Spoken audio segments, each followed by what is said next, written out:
शिक्षिकाओं एवं मेरे प्यारे मित्रों, आप सभी को मेरा प्यार भरा नमस्कार।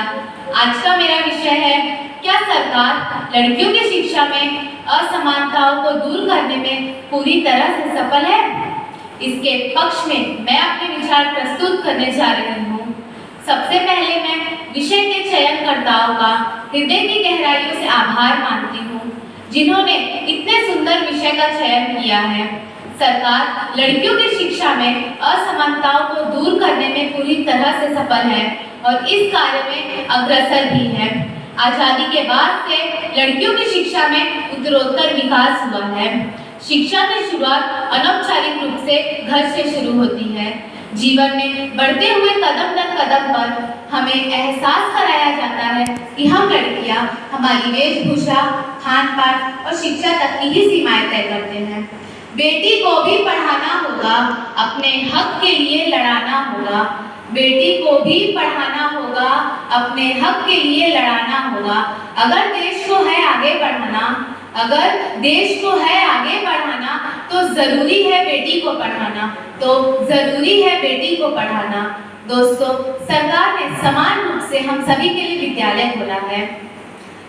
लड़के तथा लड़कियों को समान शिक्षा, मध्य अवकाश भोजन की व्यवस्था की है। भारत में महिलाओं की साक्षरता दर वर्तमान समय में 62.3% है। गांव हो या शहर हो, प्रत्येक वर्ष नए नए विद्यालय खोले जा रहे हैं। प्राथमिक शिक्षा से लेकर उच्च शिक्षा की व्यवस्था सरकार द्वारा की जा रही है। जनगणना 2020 के आंकड़े के अनुसार 64.16% लड़कियों को 12वीं तक शिक्षा प्राप्त हो रही है। महोदय, मेरा आपसे प्रश्न है कि सरकार लड़कियों की शिक्षा के लिए मुफ्त में गणवेश, किताबें, पुस्तकें और शिक्षा दे रही है, तो मेरे विपक्षी मित्र ये कैसे कह सकते हैं कि सरकार लड़कियों की शिक्षा में असमानताओं को दूर करने में सफल नहीं है? यह व्यवस्था सरकार द्वारा ही की जा रही है।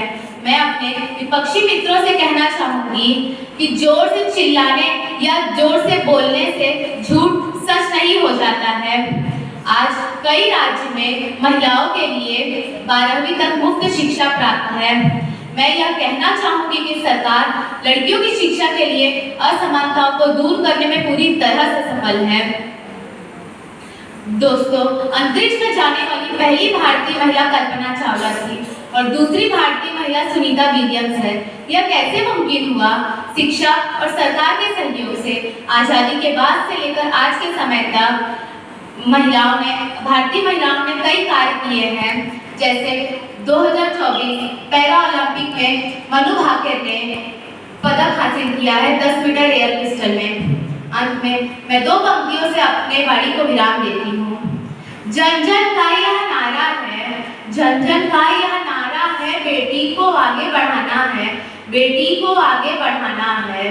नारी बिन कुछ ना हो पाता है, नारी बिन कुछ ना हो पाता है, नारी ही भाग्य विधाता है, नारी ही भाग्य विधाता है। जय हिंद, जय भारत। अध्यक्ष महोदय तथा सभा में उपस्थित सभी लोगों को मेरा नमस्कार। आज मैं क्या सरकार लड़कियों की शिक्षा में असमानताओं को दूर करने में सफल है, इस विषय पर अपने विचार विपक्ष में प्रस्तुत करने जा रही हूँ। महोदय, अगर सरकार लड़कियों की शिक्षा में असमानताओं को दूर करने में सफल होती तो क्या हम इस विषय पर वाद विवाद कर रहे होते? और ये मुद्दा ही क्यों उठता? क्योंकि अभी भी हमें लगता है सरकार पूरी तरह से सफल नहीं है। सरकार सिर्फ लड़कियों की शिक्षा में असमानताओं को दूर करने में असफल नहीं हुई है, बल्कि जो सारे बच्चों के साथ भेदभाव हो रहा है उसे भी दूर करने में सफल नहीं हो पा रही है। क्यों सरकार हर बच्चे को वो शिक्षा नहीं दे पा रही जो बड़े बड़े पूंजीपति के बच्चों को मिलती है? अब तो बस ऐसा ही हो गया है, जिसके पास जितना पैसा होगा बस वही अपने बच्चों को अच्छे स्कूल में डाल सकेगा और अच्छी शिक्षा दिला सकेगा। यहाँ तहजीब बिकती है, यहाँ फरमान बिकते हैं। यहाँ तहजीब बिकती है, यहाँ फरमान बिकते हैं। तुम नाम को बोलो, यहाँ ज्ञान बिकते हैं। अगर ऐसा ही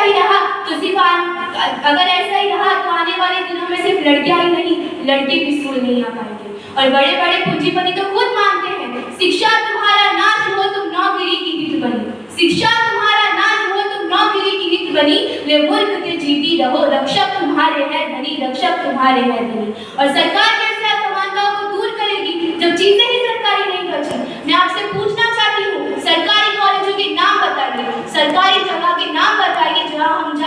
इंजीनियर और डॉक्टर बन सके। मैं इस मंच से पूछना चाहती हूँ, पता बताइए।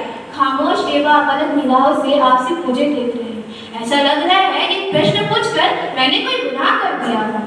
और बता दें, हम नई भारत की लड़कियां हैं। हमने आसमानों में उड़ने के ख्वाब देखे हैं। हमने माँ की गोदी में खेला है और पिता के कंधों पर बैठकर सपने देखे हैं। मैं पूछना चाहती हूँ, क्या सरकार वो शिक्षा देने में सफल है जिससे हम अपने सपनों को पूरा कर सके?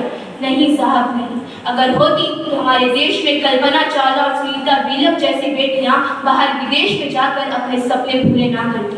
अभी मेरे कुछ मित्रों ने कहा सरकार पूरी तरह से सफल हो गई है, तो मैं उनसे पूछना चाहती हूँ, ये सफलता बिहार और उत्तर प्रदेश जैसे राज्यों में क्यों नहीं दिखाई देती? आपको पता होगा वहाँ की लड़कियां सबसे कम शिक्षित हैं, इसलिए जो लड़कियां आ रही हैं वो भी स्कूल आना बंद कर दे रही हैं।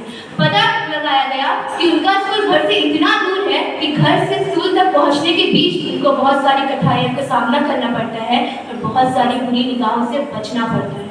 जो सरकार सुरक्षा नहीं दे सकी वो शिक्षा क्या ही देगी? अगर सरकार सफल है तो ट्रेन में महिलाओं के लिए 2 से 3 डब्बे, उसी तरह बस में भी महिलाओं के लिए सीट सीमित क्यों है? क्योंकि सरकार को खुद लगता है इन सब स्थानों पर महिलाओं की संख्या कम है। तो हम कैसे कह सकते हैं कि सरकार सफल है? हाँ, सरकार सफल है, पर सिर्फ योजनाएं बना रही है, उनको पूरा करने में नहीं। जैसे बेटी बचाओ बेटी पढ़ाओ का नारा सरकार ने ही निकाला था, पर आपसे पूछना चाहती हूँ कि क्या बेटी बची या बेटी पढ़ी? आज हमारे देश को सरकार पूरी तरह से विकसित देश बनाने में लगी है। अगर सच में सरकार को विकसित देश बनाना है तो उसे समान रूप से सबको शिक्षा देनी होगी और देश के हर एक कोने से असमानता नाम की चीज मिटानी होगी। मैं भी चाहती हूँ सरकार सफल हो जाए ताकि हम सब कह सके, हाँ सरकार मेरी है, हाँ रौब मेरा है। हाँ सरकार मेरी है, हाँ रौब मेरा है, हाँ बड़ा सा नाम मेरा है। मुझे तो बस इतनी सी बात का गर्व है, मैं भारत की और भारत मेरा है। जय हिंद, जय